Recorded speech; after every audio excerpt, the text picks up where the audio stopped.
Test, test, test. I'm talking, and we're going to be interviewing Stardust today.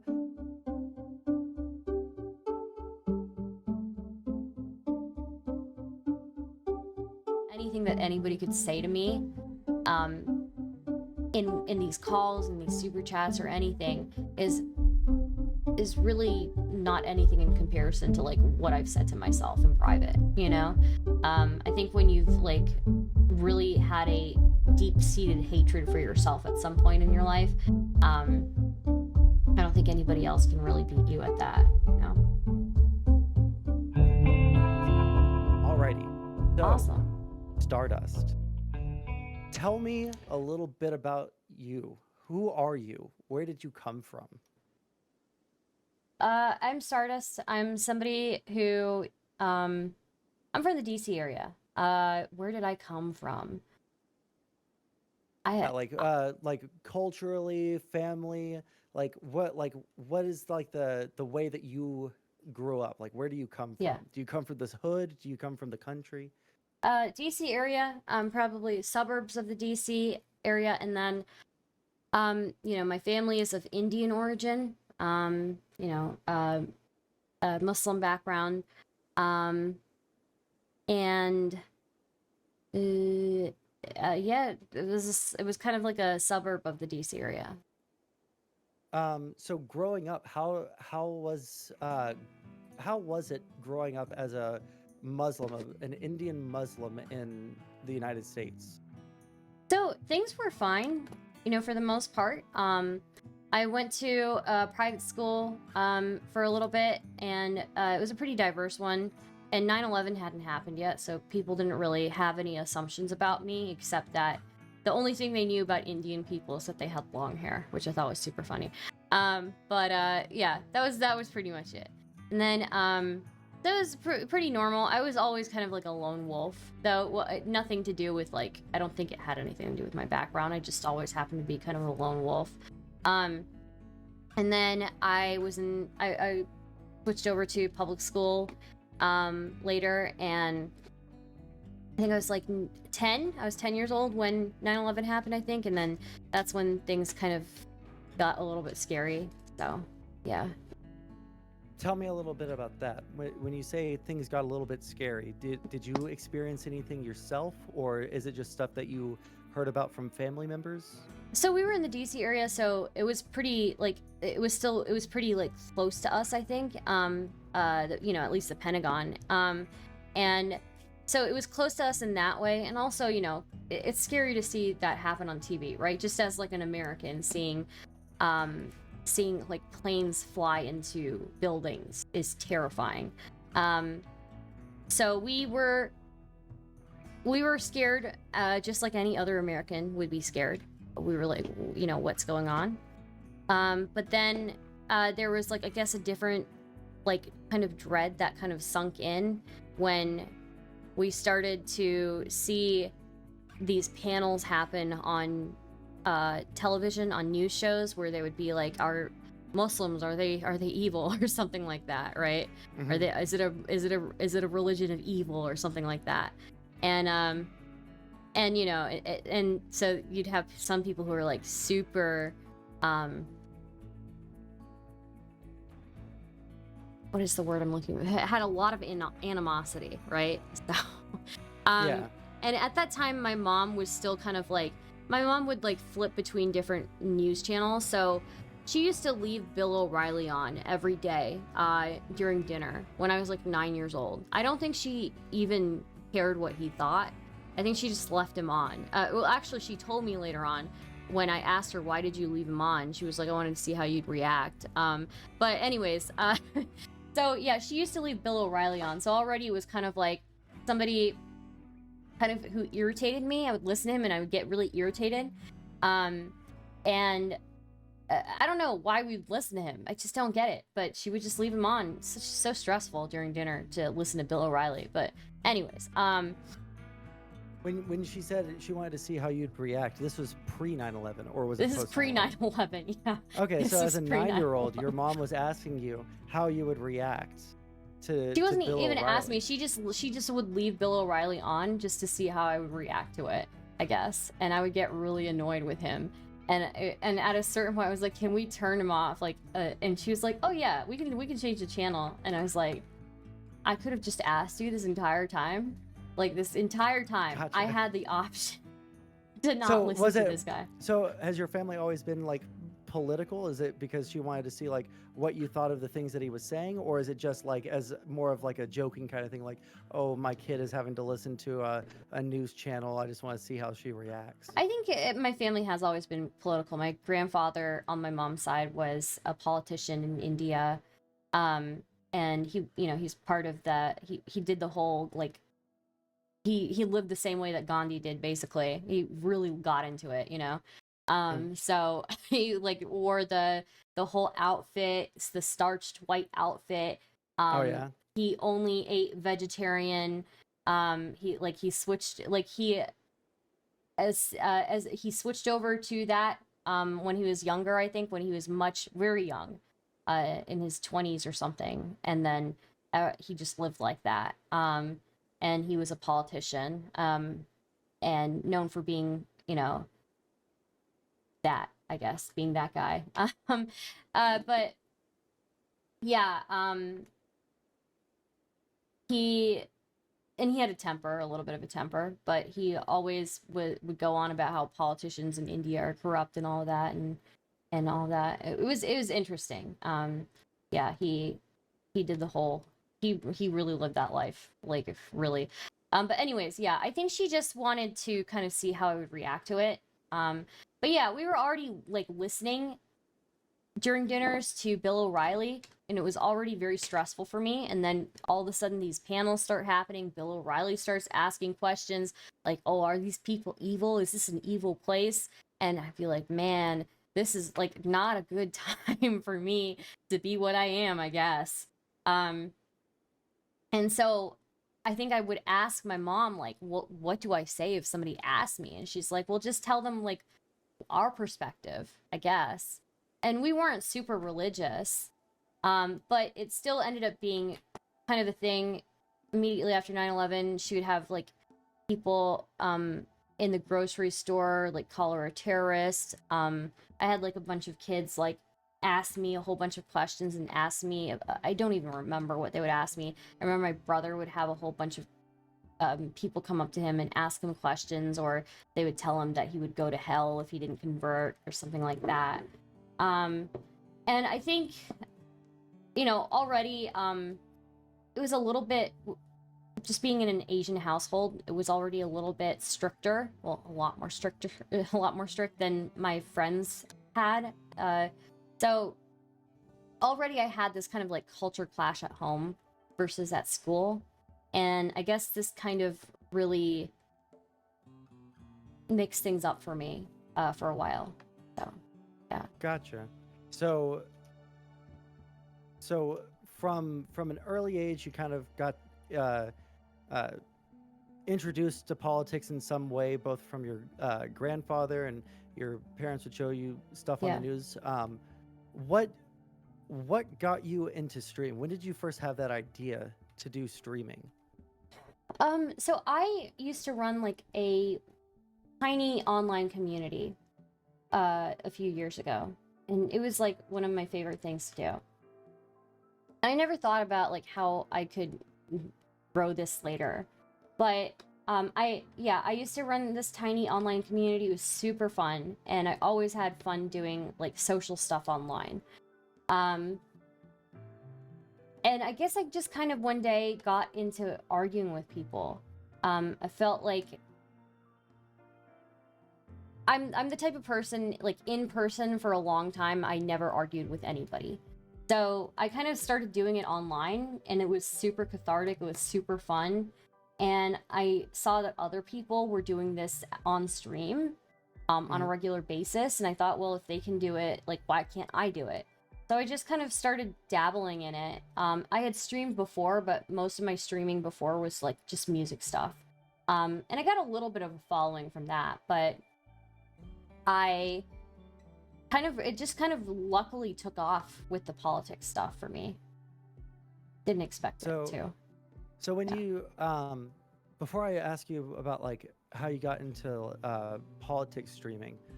So you started off as, did you watch other political streamers first? And if so, um, who did you watch? What was it that made you want to like go into, um, like what was your inspirations for going into streaming as a politics person?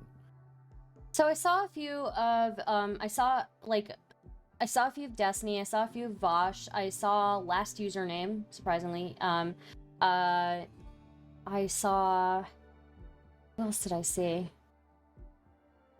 I was looking at Prime K's as well, and I thought like these are all people who are doing it and seem to be doing well with it. Um and I'm doing this for fun on Discord chat rooms. I wonder if I could stream this. Like the music streaming, like it was okay, but um it's kind of hard to stand out in the music scene. So I think I kind of stood out more in the politics scene, and that's kind of why it worked for me. Gotcha. Mhm. So when did you officially start streaming? Even before politics, was it under the same username? And um, how long did you stream before you got into the political side of things? Yeah, I streamed for like 6 months maybe doing music stuff, and then I took a break for a year because somebody like found my Instagram and told me they got like a hard on from, sorry, I don't know if I'm allowed to say that Oh, in this yeah, interview. no, it's totally fine. I can redact anything that you say. All right, Okay, all I'll right. This dude like paraphrase. found my Instagram, messaged me that like this normal picture of me in a t-shirt gave him a hard on, and I don't know why that bothered me so much, but it really bothered me. So I took a break for a bit. I took a break for Gotcha. like a year. Yeah, I don't know why. It just bothered me so much that I just took a break for a year and I was like, all right. And so I took a break, and then I got back into streaming maybe a year and a half later. And it just kind of started, I don't know, it just started working out for me, like on these Prime panels, and I would just kind of be obnoxious like I used to be with my friends and calls, um and it was fun, and it was different because in my little community I ran, it was like 60% female, I think. And so it was, I would troll, but I think people are not used to the way that I troll, and they're not used to the way that like more female online people troll, I guess. So yeah, So I just had a lot how of fun with it. Yeah. So tell me about like what do you mean by like you trolled in a way that female people don't really troll? Well, no, females do troll. I think when they get together, they you know, just like when dudes get together, they have their own sense of humor. I think when women Oh, get gotcha. together, they have their own sense of humor as well.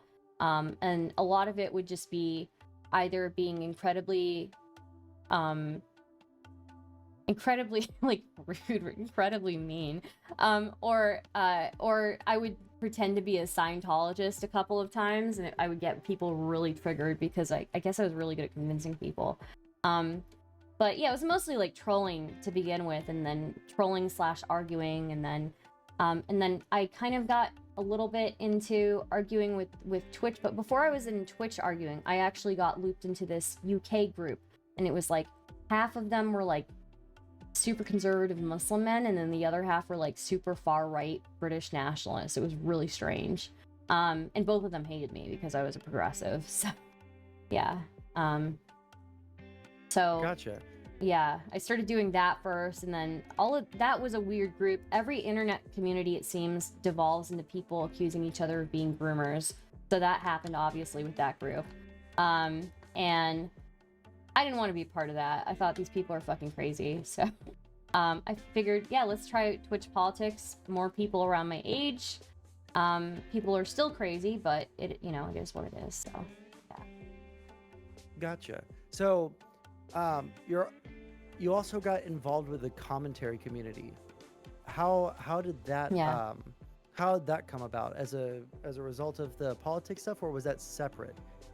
It was a result of the politics stuff. It was around the time that I was on that Zerka panel with Anna, Hmm. and that kind of got a lot of eyes on me.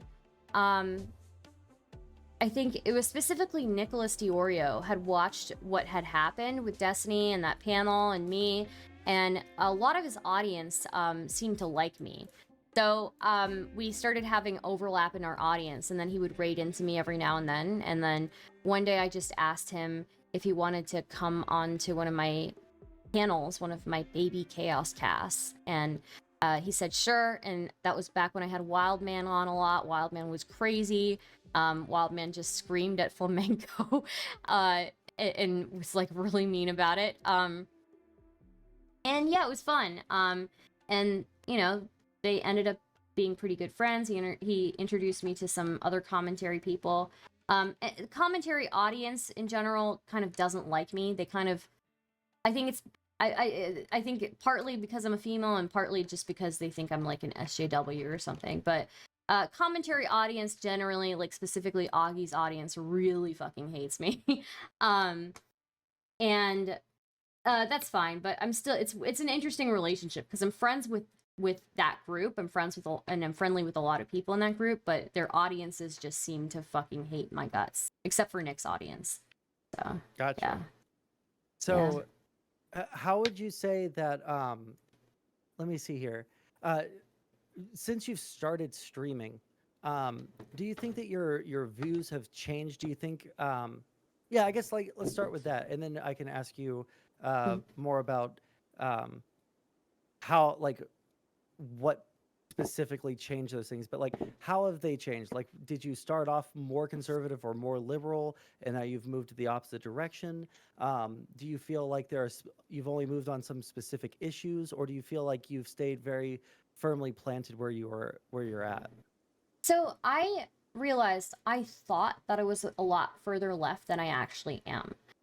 My views themselves have pretty much stayed the same since I started streaming. Maybe a few things have shifted here and there, not a whole lot. But my perception of where I am in the political compass is very different from where I started, because I started off thinking I was super far left. And when I got the Twitch poll, I realized that was not the case. I was like, whoa, what is this? And I don't know if that's because I grew up in an area that used to be more conservative. Now it's more lib. But or if it's just, I don't know, I just didn't know. I'm not really sure. I have no idea why I thought I was more left than I was, but yeah, I think part of it might just be because the area used to be more conservative than it is now. So yeah. So when you say like more liberal conservative, would you describe yourself as like more of like a centrist, like Democrat liberal, or would you say that like how did you view yourself before? Like how, like, Yeah. would you I thought I describe was your like yeah. I thought I was like a leftist before, right? And I don't think I even really understood what that word meant. But I'm just like center left, essentially, is what I've learned about myself. I thought I was a leftist. I thought I was like yeah, I just thought I was a leftist basically. And I thought, like, because all of these people online were using lib as a bad word, I was like, oh my god, don't call me that. But then I looked at my actual things that I believe in, and I'm like, damn, like I'm a lib. Yeah, like like the anything else beyond this is like a little bit stupid to me. I don't know. So yeah. I gotcha. So Yeah. when it comes to some of the things that you talk about on stream, Mm. I know that you talk a lot about recent events. You talk a lot about you know, the kind of like drama topics that come up on Twitch as well. Mm. But in terms of like the world, or I'm sorry, I'm skipping ahead one question. In terms of like topics that you enjoy talking about, I also see that you talk a lot about like men and women's issues. Do you think that your perception of any of your beliefs, like regarding those, have changed at all before and after streaming? I think I've become a little bit more sympathetic towards men's point of view. But I don't think it's like particularly changed a whole lot of what I've believed. I've always believed that men have their own unique struggles and stuff. I think for a little bit I actually maybe got a little bit more red pilled for a tiny bit while I was streaming. But I think I've kind of floated back to where I was before. And by red pill I mean, I guess I was I became a little bit less sympathetic towards the female perspective when typically my entire life I've generally been pretty sympathetic towards it. And I think just that might be because Twitch's audience again is like 60 to 70% male, so it can, when everybody around you has a view of something, it can kind of color your view of the same thing. And they say that women do this to each other, but I think dudes do it to each other all the time too, where like a few people will say, oh, this is this way, and then you'll be like, oh yeah, totally, you know, you'll agree with them and you won't really even think about it. And so I think that there is like a lack of female perspective in the Twitch space, not by anybody's fault though, right? It's just what people are going to relate to. So yeah. So so tell me, like, Did that make any sense? I'm sorry. I don't know if I'm No, making any sense. you're totally Yeah. fine. Okay. I guess like I would just ask more specific. Do you think that like what sorts of things would you say that you got more red pilled on for some time, and your perspective has shifted back to what it was before? I think I was a can little you- bit less yeah. sympathetic towards women who would be uncomfortable with situations, with specific situations with men. While I may still not call certain things that I see them experience as like abuse per se. I'm much more sympathetic to why women come to the conclusions that they do, why they perceive things a In- certain way, right? And why in why regards women to like how they interact with men, or yeah, that and yeah, how women interact with men, why they're a little bit more leery, why they're a little bit more cautious, and why they, you kind of overthink things a little bit, right? So I think I was previously sympathetic towards that for a little bit. I got not as much sympathetic towards it. I think I got a little bit hardened, and now I think I'm sympathetic again towards it. So yeah. got it. Yeah. So what would you say, like, when it comes to like the things that you talk about on stream? What would you say are your favorite topics to go over, and whether or not that's changed? Do you think that you've your style of content has changed such that you originally more liked to talk about politics, but then you shifted to more drama, or like I know that you like to cover a lot of the trials that go on. Yeah. So, like, do you think that that's your preferred coverage, or do you think that it's changed at all, or? I still really like politics, and I think I really just like having conversations with people. I feel streams are really lonely a lot of the time. So I prefer anything that is collaborative, anything that involves other people, whether that's chat or other streamers or things like that. My preferred content. As far as the trial stuff, I think the trial stuff has been working really well for me recently because other people do react content, and I just don't react to things. I can't help it. I can't, like, but my reactions are pretty dull. Like that they're just, yeah, they don't go anywhere. So like with trials, at least it's much more dramatic, and if somebody acts up or something crazy happens, then people can actually see a reaction out of me, and they can see me kind of analyze things. And I think people like that. But if it's just me reacting to normal content, I'm pretty boring. I feel like I'm a very boring person. I feel bad for my chat when they have to watch me do that. So yeah. Gotcha. Yeah. So you primarily like collaborative things. What kind of collaborative things have you done in the past? What are the when you say collaborate, are you talking about more just like shooting the shit, talking to people, Yeah. and having a good time, or are you talking about like the more high production value things that you've put on in the past, like Chaos Cast?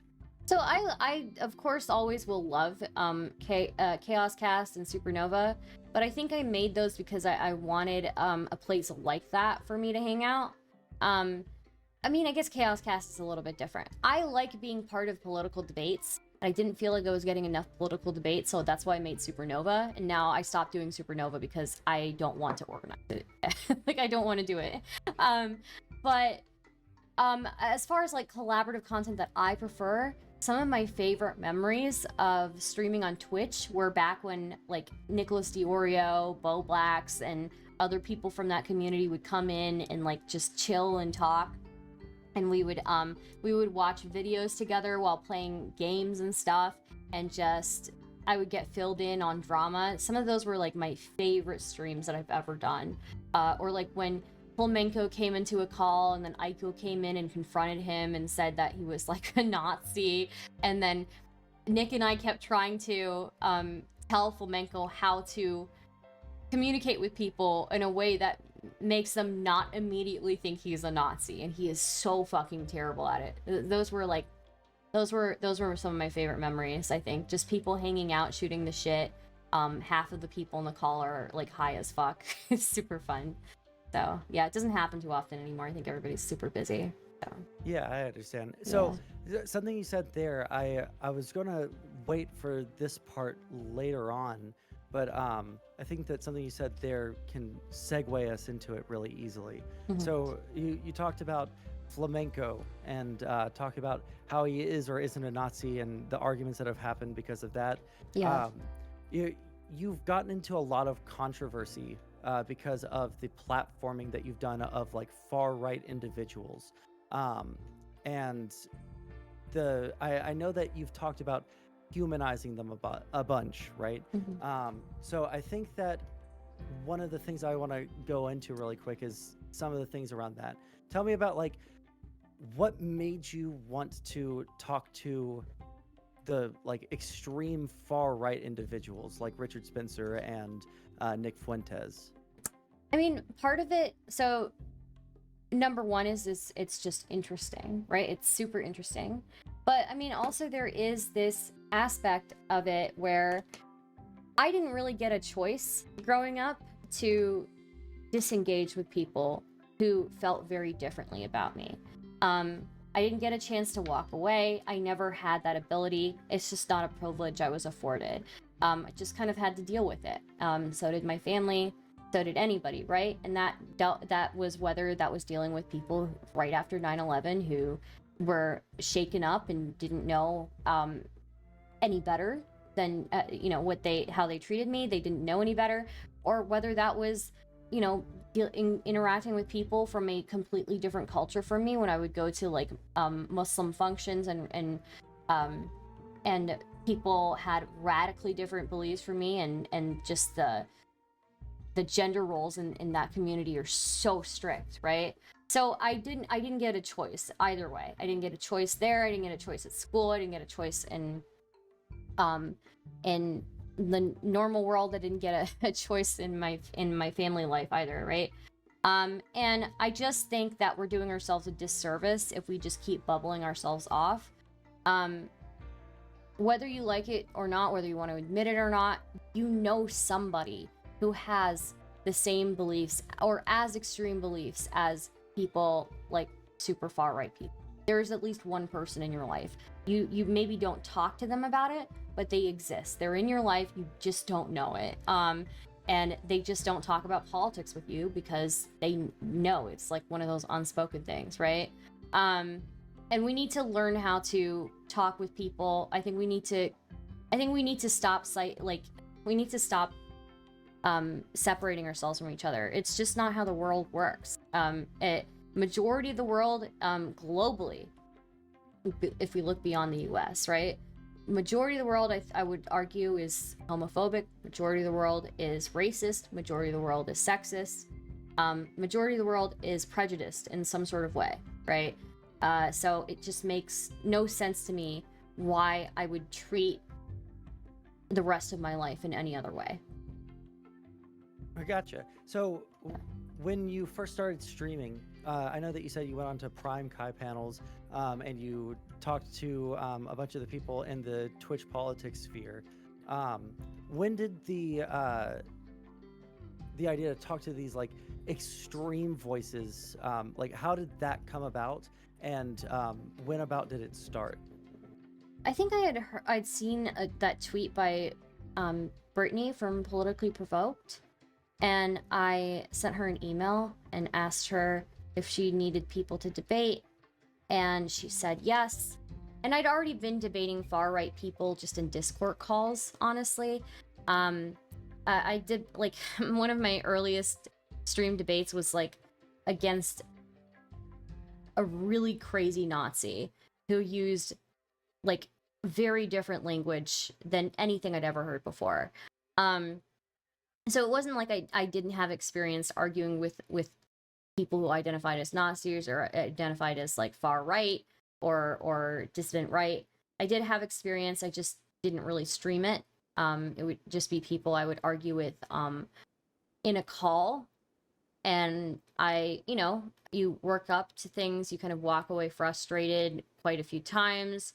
The very first time you stream it, you expect to get completely humiliated for no good reason other than the fact that they're speaking a different language than you. They have just a different vocabulary system. That But really you just quick, keep what do doing you it. mean? Yeah, tell me about the different vocabulary. What do you mean by that? So one of the very first arguments I had with somebody who identified as a Nazi was about this conspiracy that they believed that the USSR was run primarily by Jewish people, and that everybody involved in the USSR were Jewish, and that as Jewish people, they also exterminated Jewish people. It's very strange. It's a very strange conspiracy theory. But basically, they think that all of this USSR stuff, Marxist stuff, is like Jewish. And you can make the argument in the very beginning of the formation of the USSR that the what they call the Standing Committee. Nobody else in the world calls it the Standing Committee. We call it like I think it's like the Politburo or something like that. Politburo, yeah. I don't know why this guy calls it the Standing Committee, but he calls it the Standing Committee, and you can make the argument maybe in the very beginning stages of the USSR, the Standing Committee was like majority Jewish, but those people never met. They met like 3 times total, if even that, right? The people who were part of that group only met like 3 times, and then Stalin ended up killing like half of them. So it just is not true. So that was like one of the first things I had to argue, and I just did not understand what this guy was saying because he kept using standing committee, and I'd be like talking about the Politburo or whatever, and he'd be like, no, standing committee. I'm like, dude, you were talking about that. Like, yeah, like stop changing your vocabulary. But yeah, they have different vocabulary. It's crazy. So even the people we talk to, like on the dissident right, don't have that weird way of switching out words, you know? Some of the stuff they'll switch words out, but like they're not like that. They're not that crazy. So yeah. You use the word dissident right. What do you mean by that? So the dissident right is what the alt-right is basically how people identified that fringe far right on the internet years ago, back when Richard Spencer was the leader of it, right? When Richard Spencer was like the poster boy for it. He was the one who coined the term alt-right. Nobody identifies as alt-right anymore. Similarly, nobody really seems to like follow Richard Spencer like that anymore. All of the alt-right people like turned on him. So nobody identifies as alt-right. They basically, all these people on the far right that you talk to now, it's more accurate to call them dissident right.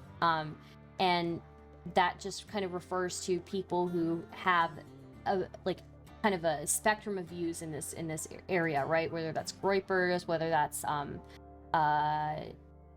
Christian nationalists, whether that's Woodnats, they kind of just all they all fall under that dissident right area.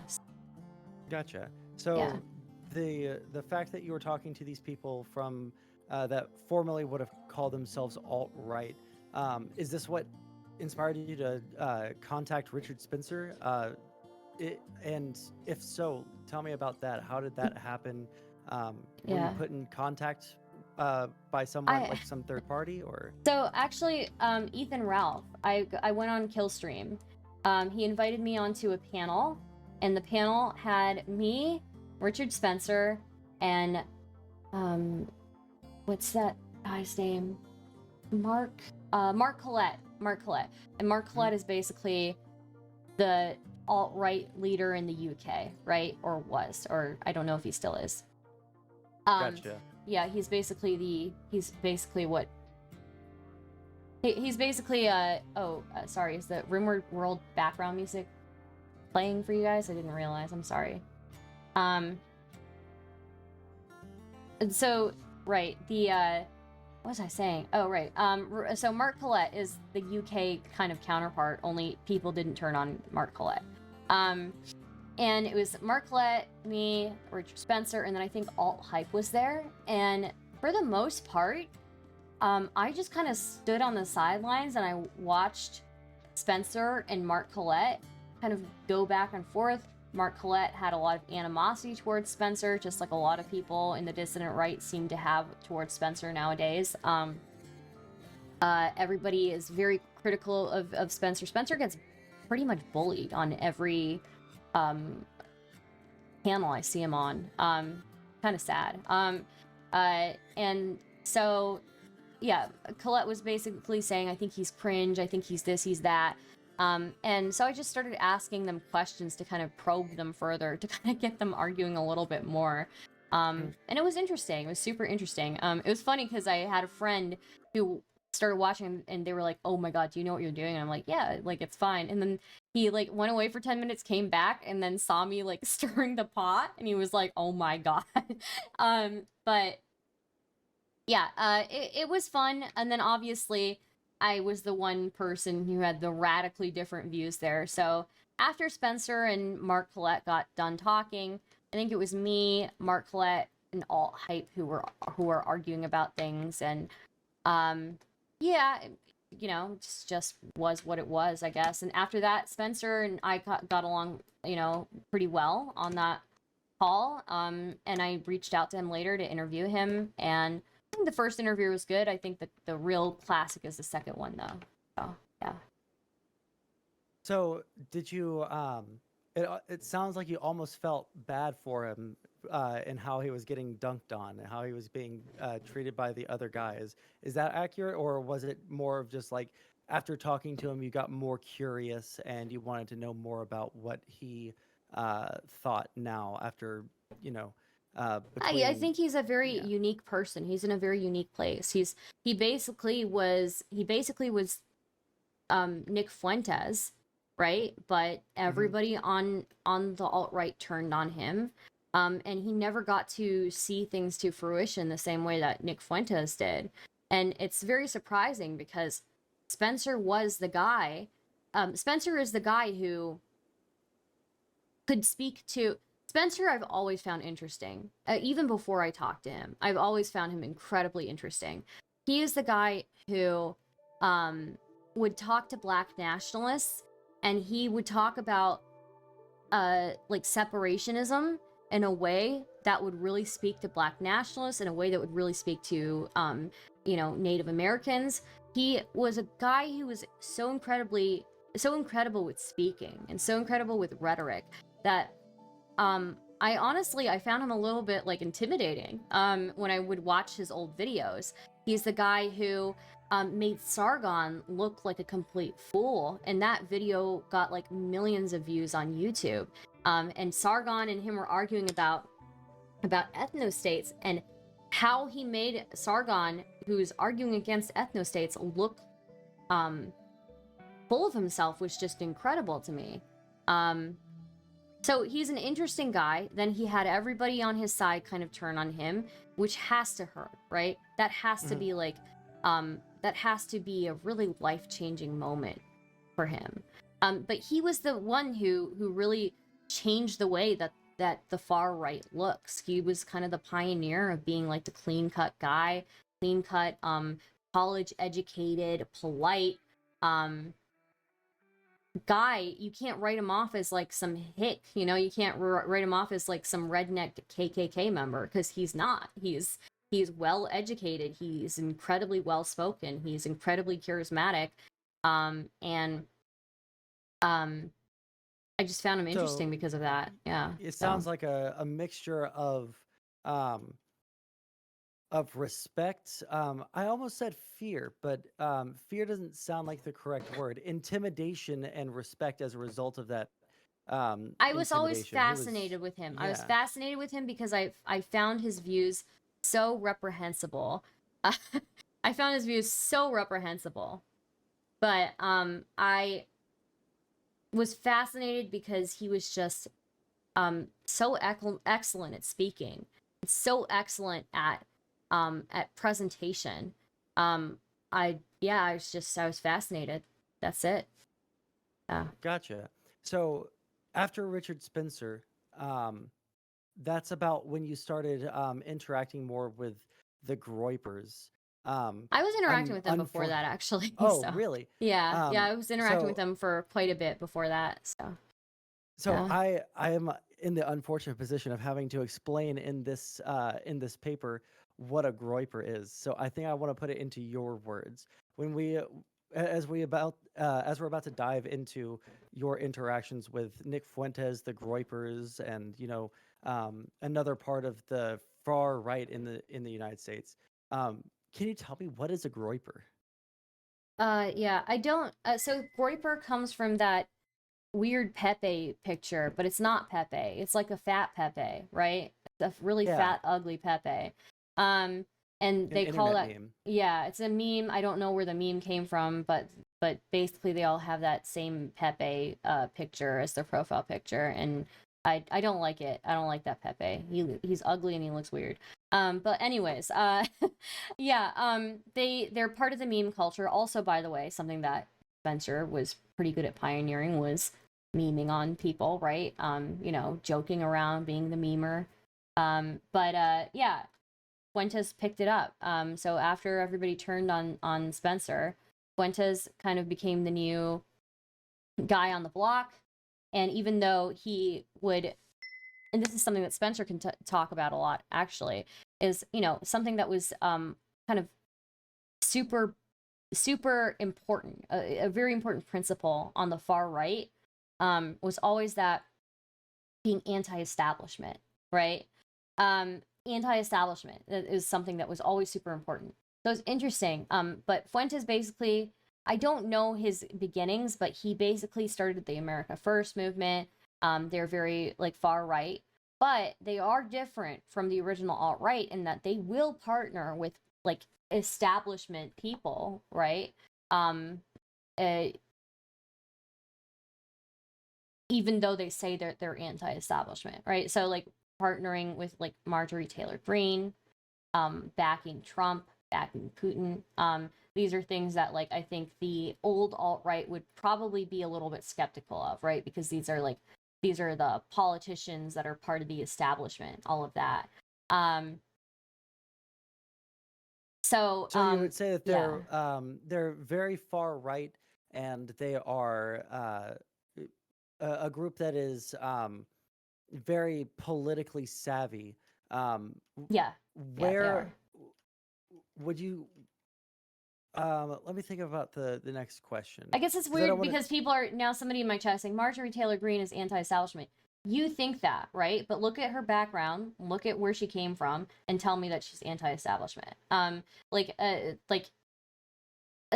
I think Spencer never trusted any of these any politicians. Basically, he truly was anti-establishment. So yeah. Oh, I guess the question would be if I was to explain in the paper in like two or three sentences, how would you describe their political beliefs? Very traditionalist, ultra traditionalist, um ultra conservative. Um, but conservative, like, God, man, there's regular conservatives. So there's regular conservatives who are, yeah, I would just say ultra traditionalists. Tend to be super nationalists.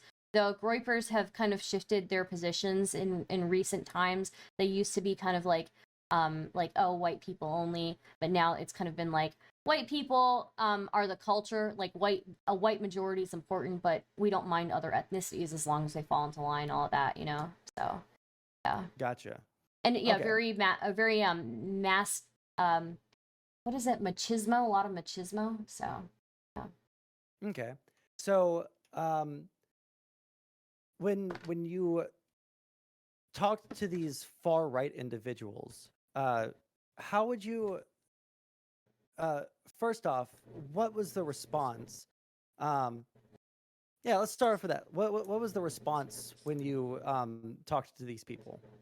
So I think some of my earliest, obviously I always would like jump onto these calls with people, um, in Discord and stuff, and that was one thing, and it was just like stupid kids or whatever, right? But I think my I didn't expect that I would be that prepared for it, but when I got into my beef with Ethan Ralph on Twitter, it was just us insulting each other on Twitter back and forth, and he invited me onto Killstream. So I joined it, and yeah, it just ended up like it was interesting for sure. A lot of super chats commenting about my looks, commenting about my race, commenting about my sex, basically. So it was a very strange mixture. Like half of it was like people who were using everything under the sun to insult me using my race and using my sex. And then the other half was like incredibly horny, asking me what color my nipples were. So it was very strange. But I think, in the same way that not reacting is really bad for React content for me, not reacting ended up being really good for me in those situations. So, yeah. So that was their response, but what was like your audience's response or other people's response? My audience was like, my audience, so so I kind of was looking more at what my mods were thinking, right? My audience obviously thought that was cancer, and my audience can only take so much of it. I have to like really limit how much I go on Killstream for them because my audience can't handle the chat. It's too much for them. But they'll sometimes type in the Discord or something like that while they're watching. Right, what was I saying? My mods. My moderator is kind of new because I'd gotten some pretty nasty messages already, like just being online. That it was probably going to be similar to that. I don't think they were expecting the amount of the actual like velocity and just massive amounts of that type of message that I was getting there. And I think obviously a few of them were pretty upset by it. But I think when they knew that I wasn't upset by it, they were fine with it. So, yeah. Gotcha. So when one thing I want to go into is you kind of talked about how you interacted with these guys, and there was the debate aspect of it. How do you approach your conversations, especially with those people in the far right? What is the goal behind this?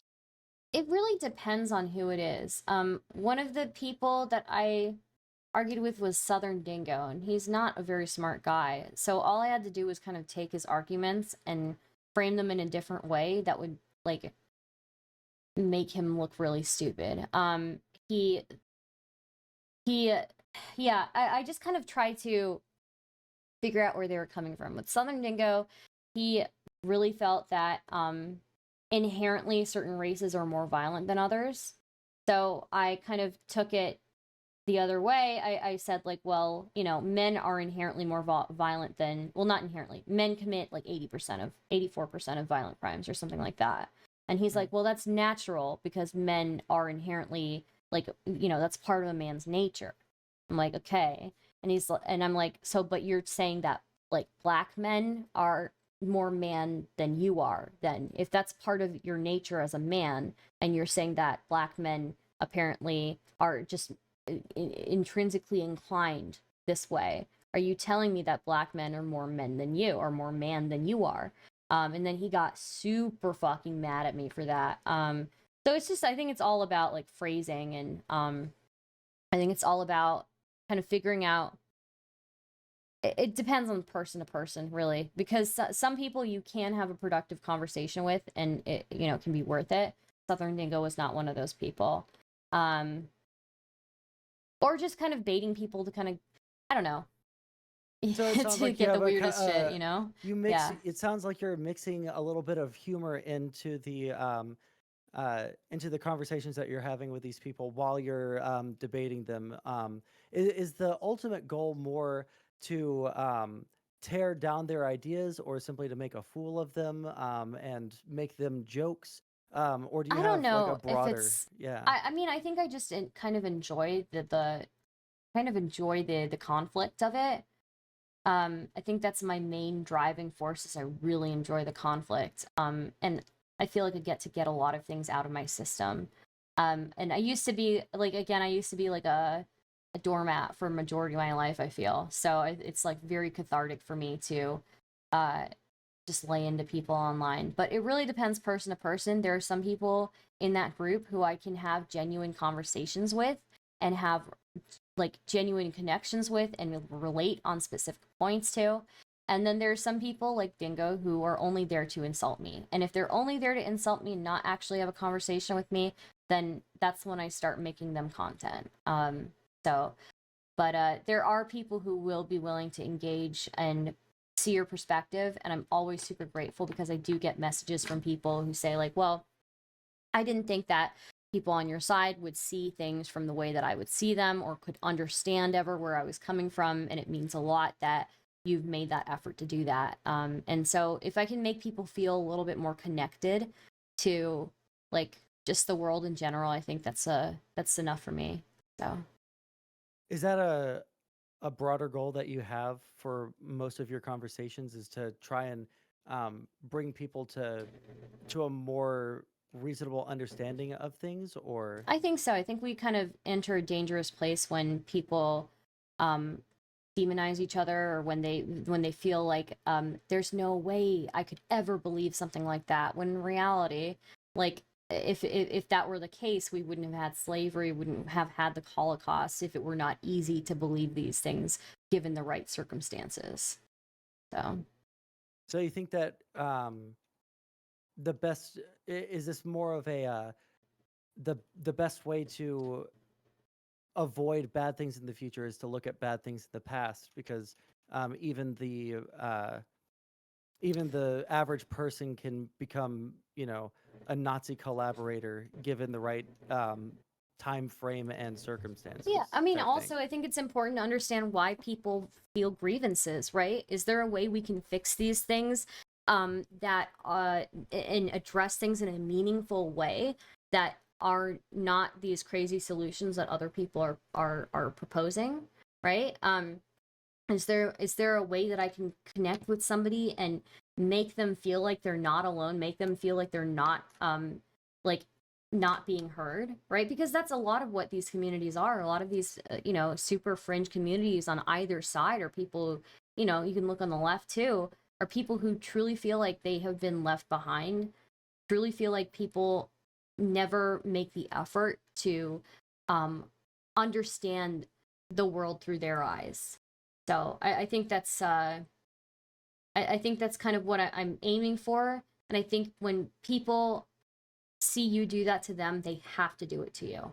That I think that's like just kind of what I've learned from this, is that when people see you empathizing with them, making an effort to see things through their eyes, and they can see that you're truly doing that, they have no choice but to do the same for you, essentially. So, So it sounds like you're speaking about an empathy towards people that have a great amount of hate for a lot of different it is groups like, of people. well, a lot of Yeah. it is self-hatred, right? Like maybe it is like they feel like they feel like the modern world is not working for them. But why do they feel that way? It's because things are not working in their own lives. And so, like, at the end of the day, like, yes, they think that modern world is not working for them, things need to go back to a certain way. But part of the reason why they feel that way is because they themselves are feel like they have been um left left at the side, and they feel like everybody else is willing to understand each other and willing to see things from each other's eyes, except for them, um because of history that they were not, um aware of, or something like that, right? So I Mhm. think it's important. I think the way that you bring people over to a more moderated opinion on things, or even just a more moderated view on other people, right? Because again, I'm kind of more aiming for people to view each other as more human than anything, right? This is that I just want people to view me as more human, view people like me as more human. The only way to do that is to really have a genuine connection with people and try your best to let them know that you are making a genuine effort to see things through their eyes, see why they're hurt, see why they feel like the world has left them behind. And if they feel that way, then they know that you have not left them behind, and they know that there are people like you that have not left them behind, and maybe they're wrong about what they thought initially about the rest of the people around them. So you said something interesting there, and that's something that I wanted to touch on. Mm. The humanizing thing, both humanizing yourself to them and um, humanizing them to people that are more on the left. Tell, where did you uh, get? Where does that come from for you, and why do you think that that works? I mean, I think I know what it's like to be demonized, right? Like I know what it's like to have have been painted in a negative light by everybody when nobody knows that nobody knows more. Nobody, so everybody learns what they think they know about you from the TV or some other place, right? And Hmm. nobody makes an effort to actually speak to you and actually understand you and actually find out what you believe, right? I know what that's like. I know what it's like to see that happening. I know how isolating it is to be in that situation where everybody thinks they know what everything about you, but they refuse to have a conversation with you. It's incredibly isolating. It's incredibly lonely. And I don't want other people to feel like that. And I don't think it's healthy. I think that's how we lead to people dehumanizing each other to the point where they don't even have like blink at like hurting each other physically. Like you can't be hurting somebody physically without like actually viewing that person as less of a human than you, right? Right. Yeah. So that's interesting. So when you talk about humanizing people, obviously it's to try and get people to calm down a bit, maybe to see things from other people's perspectives. Do you feel like you've been successful in that goal at all? Initially I thought I wasn't. I thought, maybe this is something I'll never see any fruition from, but I've gotten several messages. Oh, I've gotten a decent amount of messages actually from people saying that like I've helped bring the temperature down around certain topics.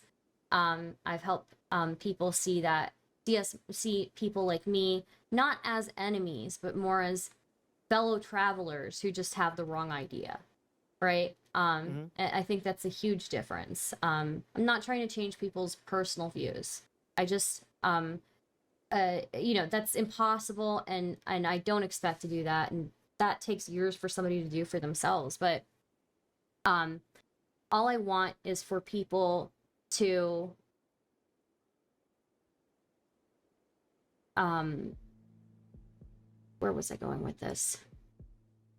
You're not trying to change anyone's views about anything. You're more hoping to bring people together, I think you said. Yeah, Um, bringing the temperature down, because I mean, again, you can look across the board at like instances of where people hurt each other, where people abuse each other, where people do terrible things to each other. They don't do those things to another human being unless they already view that person as lesser than them. mhm. And that's like where we need to start, right? Like if you want people, I just want I'm so happy to be viewed as a fellow traveler who may have some bad ideas rather than an enemy. That is like the world of a difference in my head, I think. Um and I think we can go back to being even with more moderate politics, right? If we could just go back to being more bipartisan, it would be like a world of a difference. We've gotten so polarized now, and it's not even like like super different beliefs, right? Like there are the moderate Republicans and moderate Dems generally, and obviously, I mean, I guess some of the fringe kind of took hostage the MAGA movement, but yeah, I just feel like we've kind of lost this bipartisanship. I feel like there is so much meaning in just viewing other people with empathy and with viewing other people as fellow travelers in the world, rather than your enemies. Okay.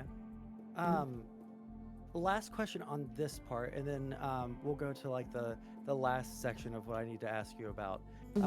When you say they see me as a fellow traveler with maybe bad opinions in their view, what do you mean by traveler? Like traveler through the world, right? Like I'm not here to destroy your society. I'm not here like to scheme and take you down, right? I'm just another person living my life, going through this world, going through this lifetime, and I may have different views from you, but we know that we're not out to get each other. We know that we just have fundamentally different views on what is best for the world, and maybe I'm worthy of redemption in your eyes in some reality, right? Like like if you view me as a fellow traveler, you can see me as somebody who's worthy of saving, right? And if you think I'm worthy of saving and I think you're worthy of saving, then I think that's like pretty empathetic. So. All right, I have 3 more things. Oh no, 2 more things written down to ask you. So we're nearing the end. How do you feel about the interview so far? What do you feel? I think it's nice. I'm really happy. I feel bad because I feel like I was so boring in the beginning talking about my background, but like when you get into that's interesting. Yeah. Okay. All right. Cool. I feel like I also feel weird because I'm like, I just feel like I stammer a lot, and I've been really trying to work on that, and I'm so bad at it.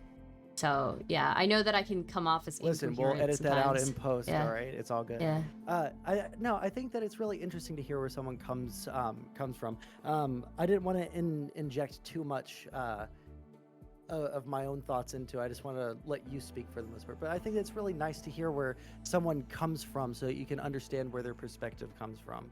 Like, for instance, I thought that you were either my age or like a year or 2 older. I didn't realize that you were, I was like half your age when 9/11 happened, right? I was in kindergarten. Yeah. So I didn't really, didn't really, I knew a little of what was going on, but I didn't have like that really big reaction. And I'm also the like, world changed. born and raised in Arkansas, and I'm white. So I didn't have I didn't quite have a honestly, before and after. Yeah, so quite honestly, there's a pre 9/11 world and there's a post 9/11 world, and there definitely was a huge change in my life. That was a huge catalyst for a whole bunch of things in my life. I mean, I already had like the typical immigrant experience. Well, I'm not an immigrant, but my parents were immigrants. Typical experience where you've got 2 cultures that are exact opposites of each other. One is at home and one's at school. I already had that kind of clash going on, but that's a pretty typical experience, I think, for a lot of children of immigrants. But yeah, 9/11 fundamentally changed my entire life. It like just it's hard to explain how like in just one day everything changed so differently.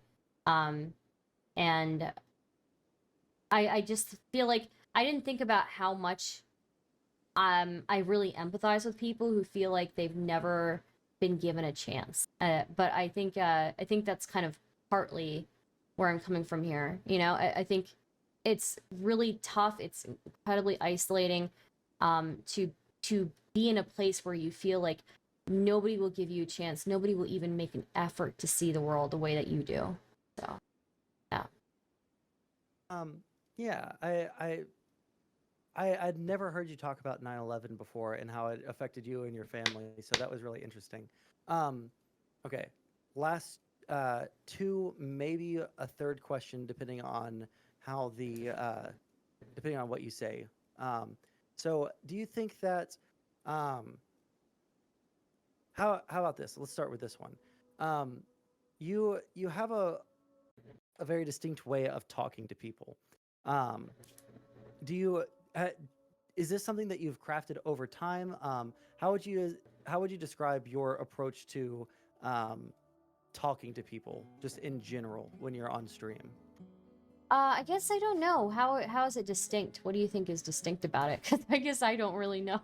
Yeah. I think that there's a kind of like calm that you have that a lot of other people I wouldn't expect to have in these conversations, especially given the people that you're talking to, given the fact that you are not a white woman that is talking to these people about these things. You're able to hold on to like this uh, very calm demeanor as you talk to people. Um, for the most part, unless you start memeing on them and stuff like Yeah. that. So Yeah. I think that that's really interesting. I was going to ask you about that. I think I just am used to, like, part of it is I'm used to hearing the worst things, right? Like I've spent enough of my life hearing the worst things from other people about me. Um and I've spent a lot of my life telling myself the worst things in my head, so that like anything that anybody could say to me um in these calls and these super chats or anything is really not anything in comparison to like what I've said to myself in private, you know? I think when you've like really had a deep-seated hatred for yourself at some point in your life, um, I don't think anybody else can really beat you at that, you know? So, yeah. Gotcha. And all Um, honestly, you know, a lot of them are a lot of them are looking for a reaction out of you too. So, like if you give them a reaction, you're kind of giving them what they want. So, so would you say yeah. it's just more so that not very much, there's not a lot that bothers you when you talk to these guys? I mean, I don't know if I would say that. I think that like I think when it accumulates, it can bother you, right? So like Hmm. these like a single call or a single interaction where people are directing a lot of hate towards me doesn't really bother me that much. But if I've been getting like hate rated for 3 months straight, that's definitely like when after getting hate rated for like months and getting like harassed on Twitter for months, I think I I got a little bit burnt out, and that's just the accumulation of it, right? Because it's hard when everybody's telling you something to at some point not believe it halfway, I guess. So, but it only happens after like a few months of it accumulating.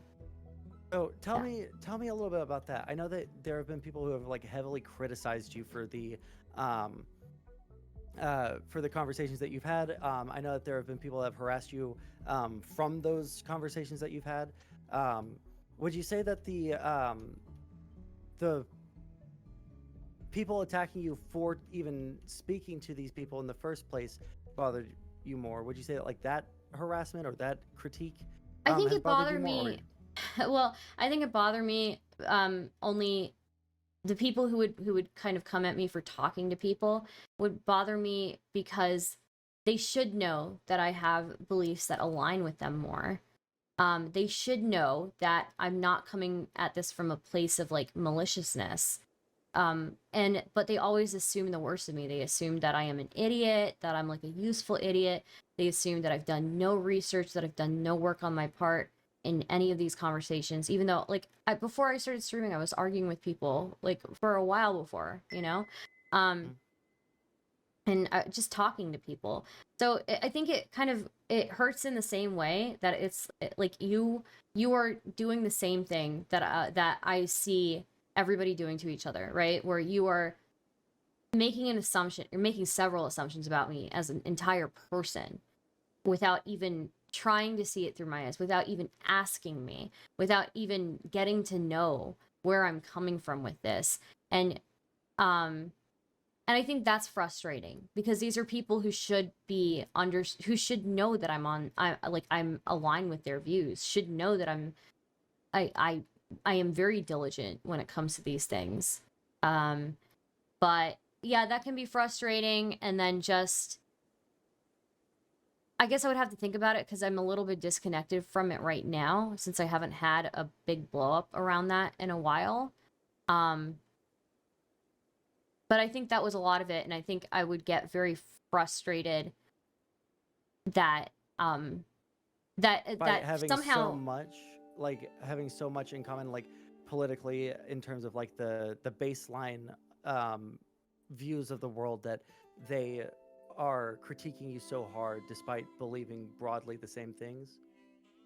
I maybe a little bit of that, but I think more was that they feel like they know better than I do what I should be doing with my channel, which I find really fucking insulting.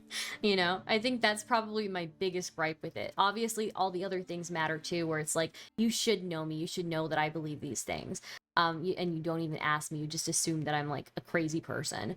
Uh, so that bothered me for a while, but I think a major part of it is like, these are people who are like literally taking my own agency away from me. What kind of leftists are you?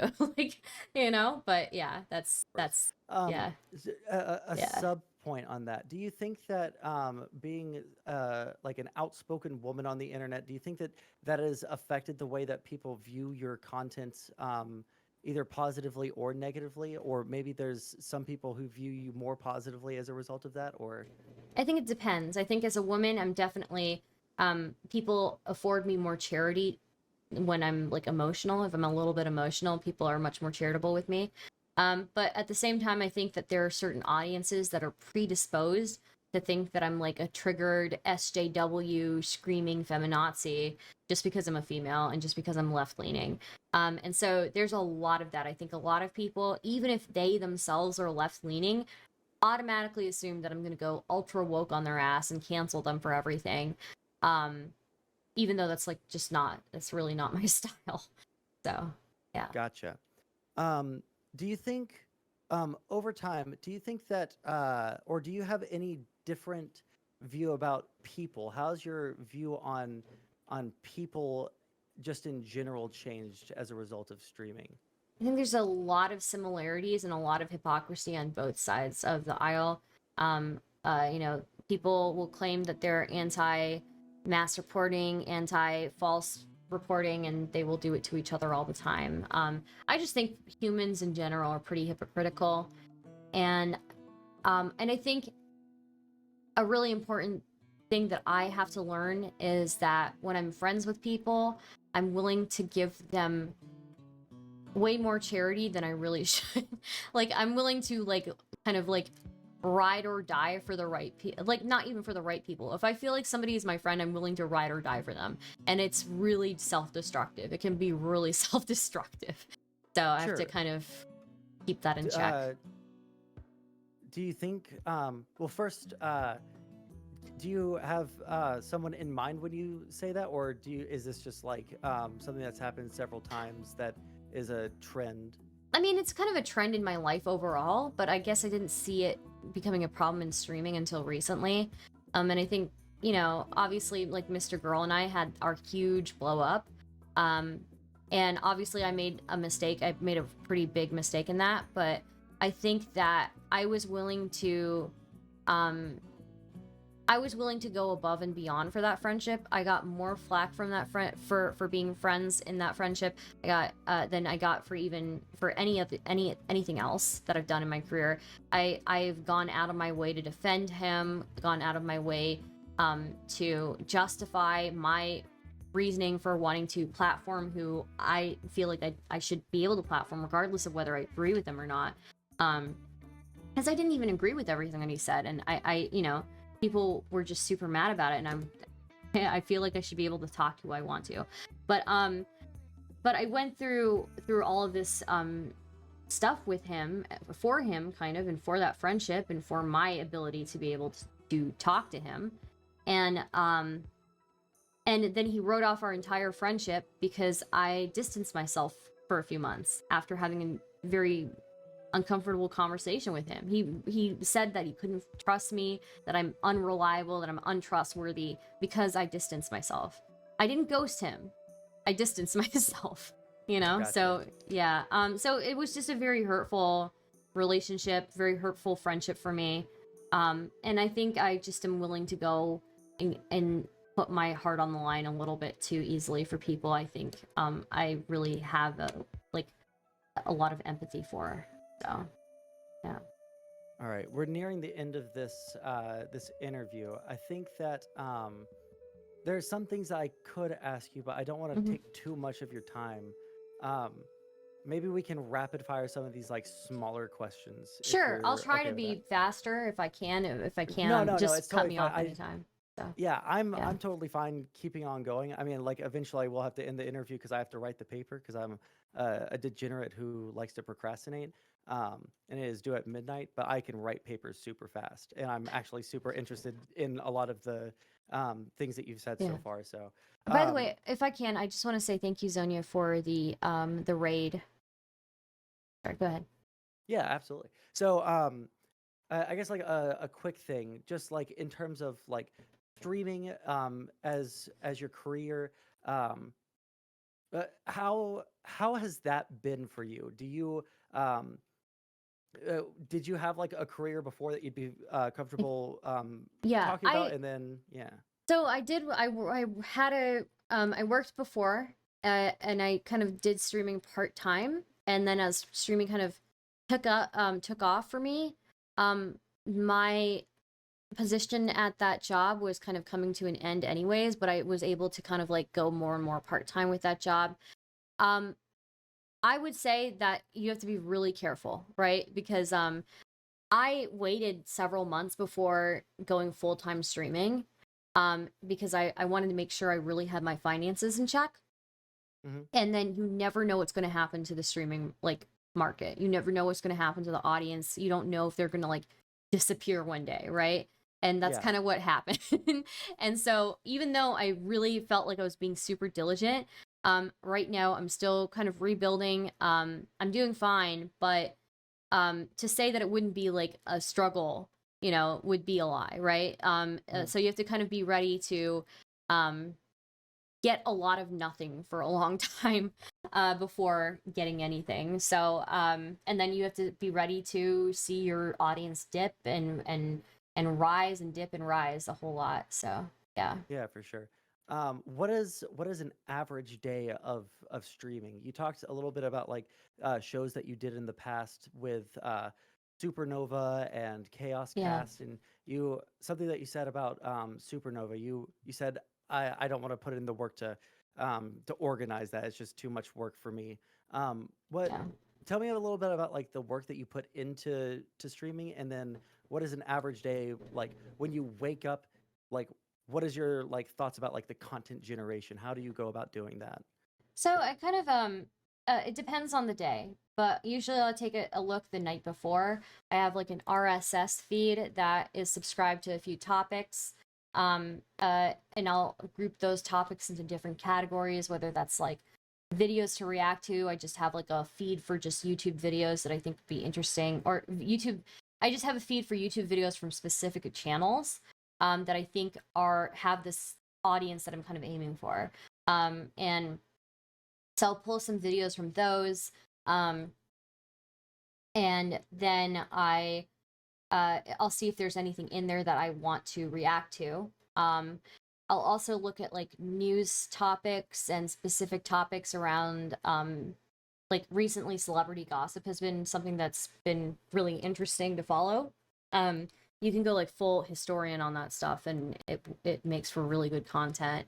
So I've been I've been following that. Then there's obviously politics topics, and it really depends. If abortion is the hot topic, there's a book that I like to kind of read with the chat called The Turnaway Study, which is really good as well. But it really depends on how the climate is and how I'm feeling too, because sometimes I'm feeling more social and I just want to do group chat, or some days I Um,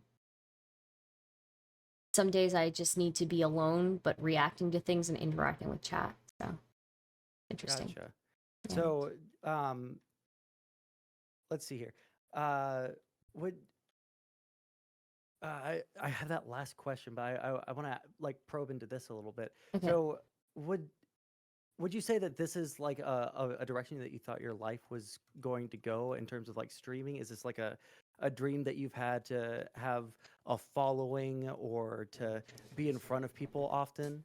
I think I've always had like a performer kind of mentality. I've always wanted to be a performer in some sense, and I studied music performance in college, um and then I ran that community for a while, and that was kind of like having an audience, but not quite. It was kind of like having a community more than an audience.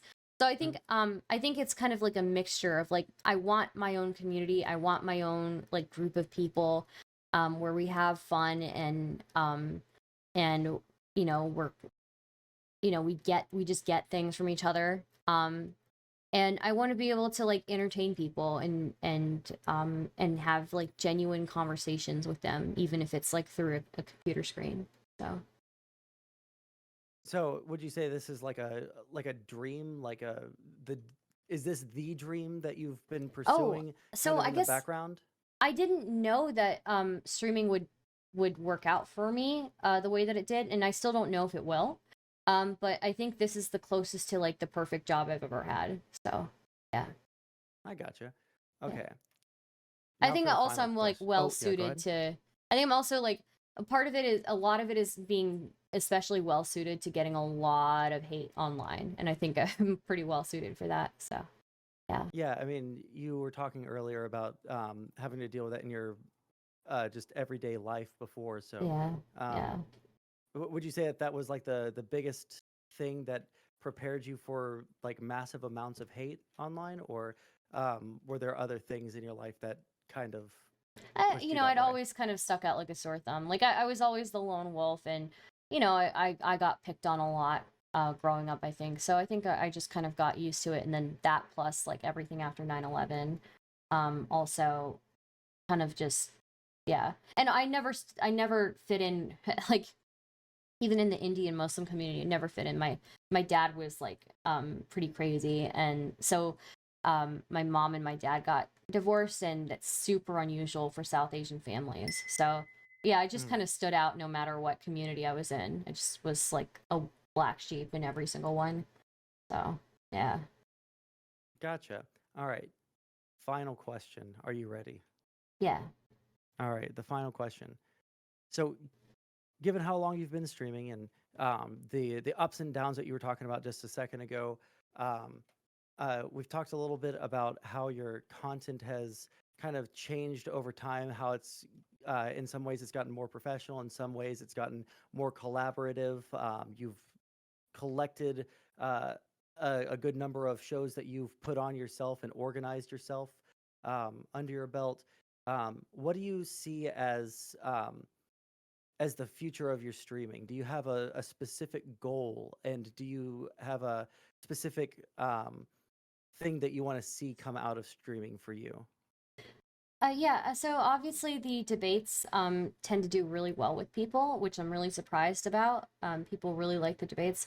But I did a cooking stream the other day that was super fun. I might do one of those again. I think I just want to really start growing my target audience. Like I think I kind of have a feel for what I want that audience to be. And we're already kind of there, and I'm always like surprised at the types of people that hang out and frequent in my chat. I have a lot of people who despise every single view that I have, who still hang out and watch my stream. So I think it's pretty cool to see that, and I think um, I really want to build a community over an audience. Hmm. So that's like really what I'm aiming for here. And if I can do that and lift other people up and connect other people to each other, I think that would be super super um awesome. Yeah. So, what do you say you want the community to? want to build a community, and you know what that target audience for people that you want to bring into the community. What does that look like? I mean, I What think are, yeah. yeah. Go, sorry, go ahead. No, that was basically it. Yeah. So I think ideally, probably I would want my audience to be 50 to 60% female, maybe. Hmm. I don't know how realistic I can make that happen, but there are other women like me out there who like to troll, who like to do stupid stuff online, who like to like dunk on people. And I think we should encourage that from each other more. And then there are dudes who like to see that too, and who just like to mess around and research things and connect with people on a really deep level. So yeah, I think that's kind of what I'm aiming for. Like super memey, but willing to be deep when we need to. So And um, in turn, is the goal ultimately community building, or um, is that like part of the goals, and then there's some sort of more deeper goal beyond that? So like for example, when I talk about like my goals on stream, like obviously I'm trying to have fun. I'm trying to get into arguments. I love fucking arguing. God damn, do I love arguing with yeah, people. But really the ultimate goal for me at least is try to um try to talk to people in a way that is reasonable, in a way that they can understand, and then try to bring people into a more realistic conversation about what they want to see from either the government or from society or philosophically where their grounding is. I'm trying to bring people to a more grounded area. So when you talk about like your goals for like content and community building, is there any like deeper goal than that, or are you just trying to live life and hang out and have fun with everybody? I mean, obviously, like connecting on that on that empathetic level is super important to me. Humanizing each other is super important. I think that's like, obviously, I want to entertain people. I'm an entertainer, like just all around my entire, that's just who I am. I'm an entertainer, um, but I think my secondary goal through all of this is to really encourage people to connect with each other and be empathetic towards each other and see things through each other's eyes. So Gotcha. yeah. Well, hey Stardust, this has been an excellent interview. um Thank you. as You're an a excellent interviewer. So Yeah, yeah. I was about to ask if you had any like critiques for me on interviewing. There were a couple of times where I thought, I'm kind of going back in the conversation here, but I needed to know a little bit more about something you were saying. But I kind of like interviewing people after You're doing really good this. at it, actually. You're very, very good at it. Yeah, maybe you should try it more or something, you know? Yeah, I might do that. Yeah, it was I liked interviewing you. There's a lot of stuff that I didn't know about you. Like I didn't know that you went to college for music performance because I also did. That's based. Yeah, yeah. What You was I your think I remember you saying that you did like musical theater, or was it theater, or I don't know. Yeah, I had dreams of going into like musical theater and being a theater teacher a long time ago. And I was a vocal major for a while. Wow. Um yeah, so what was your specialty? What did you play an instrument or did you sing or I started off when I was younger playing piano. I'm very, very terrible at it still. But I started playing piano when I was really young, and then I started picking up singing later. But then voice actually ended up being my focus in college, and I switched from doing like more classical singing, opera, stuff like that, to jazz.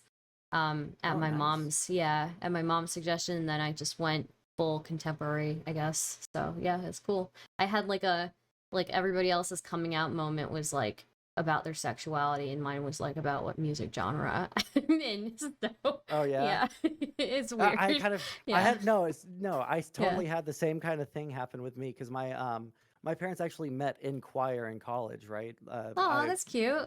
Yeah, they Yeah. both of my parents were music majors, and they were music teachers for a long time. Um, and like my dad, he grew up in the first like integrated class in Arkansas, right? Wow. Um, So he's like from kindergarten, he was around black kids, and that was like a very strange thing for um, like my grandparents and stuff. Yeah. And so like he listened to a lot of R&B and soul music, and um, like Stevie Wonder, Luther Vandross, and shit like that. And and then he also listened to like a bunch of like the more folk white music, and so did my mom growing up. And Mm. so growing up, I was like, it was always, sing like Sam Cooke, sing like Luther Vandross, sing Mhm. like Stevie. Mhm. But then, like when I actually started making music, uh, like after college, because I think that they were mostly fine with like opera since they also did stuff like that. Um, I started Yeah. getting into metal really hardcore, and so I had to Oh, like, based. Wow. yeah. And so like when I started like writing and recording music with my friend, it was like Yeah. trying to explain like, okay, listen, I know metal just sounds like noise to you, but hear me out. All right, listen to this. All right, Mhm. and tell me if this doesn't sound at least a little pleasing to your ear. Was it Yeah. any way similar for you? So it's funny because my I was like the one music person in my family actually. Oh, So really? yeah, my mom was a doctor, my dad was a doctor. My brother was very much a science person until he went to college. And and so yeah, I was like the one music person. My mom had no musical tastes because she was so busy working all the time that like the Mm, only music she listened to was like stuff that I would like put on basically. So it yeah, it was very it was weird because I didn't really get like a lot of my musical influences from her or from um yeah, any like parental figures or anything like that. Quite literally, it's the strangest thing. She had no musical preferences, none whatsoever. um but yeah, so then I was doing classical, you know, I was doing opera, and then my mom really thought that I would do well with like jazz, and she really tried to push me towards it, and so I did, and then I ended up doing it, and then I just kind of switched over to jazz slash contemporary, and I think she was really happy. She was right that I fit in there, you know. So mm. yeah. So what is like okay, last question. This isn't part of the interview. All right. Mhm. You're going to karaoke. 3 songs that you would choose to go to karaoke with. Do you have like a karaoke playlist or Ooh, anything? dude, I am like all about ballads. I'm all about like the slow ballad. Mariah Carey, um, Without You, would Mm, be a classic one. Sarah Bareilles, Gravity would be another one. mm-hmm. And then Queen, probably Somebody to Love would probably be the other one. Oh, that's a good one. Oh, Yeah. that used to be back when I was in high school and I didn't completely fuck my voice up, and I was a tenor one. Mhm. That was my song whenever there was like karaoke to be had. But Yeah. for now, it's for me whenever I go to karaoke, it's oh shit, it's Al not Al Green. Um, Oh, it's gonna fucking kill me now that I said it. But there's that song. There's a song by the Talking Heads. I don't know if you listen to them, but Psycho Killer. Oh man, Hmm. you don't even have to have a good voice for that one. You can kind of just like talk your way through half of it and then scream one high note. Yeah. Um, and then Too Much Time on My Hand by Styx. All right. That Uh-huh. song right there, that one fucks. All right. That's a hell of a song to sing for karaoke. But anyways, I'm going to log off now. I'm going to raid into you. Oh, And I'm going thank to you. write this paper right now because otherwise I'm going to get a very bad grade on it. I wish you luck. Thank you for interviewing me. Super, super appreciative. And you're a really great interviewer. You should just do conversations with people all the time on stream. I would like just, hang out, you know? So that would be cool. Appreciate Yeah. that. And I'll let you know. I'll send you the paper before I'm after I submit it. The professor was ultra interested in this. He actually emailed me twice because I had to make sure that it was okay to use Stardust instead of your actual name, Yeah. because I didn't want to ask you to like dox yourself for a school assignment, you know. Yeah. And he's emailed me twice like, is this going to be like recorded on her stream? Is there any way that I can watch this? And it's like, yeah, dog, I got you. Yeah. I'll make sure that you're able to see it. So Yeah. Oh, that's so based. Yeah.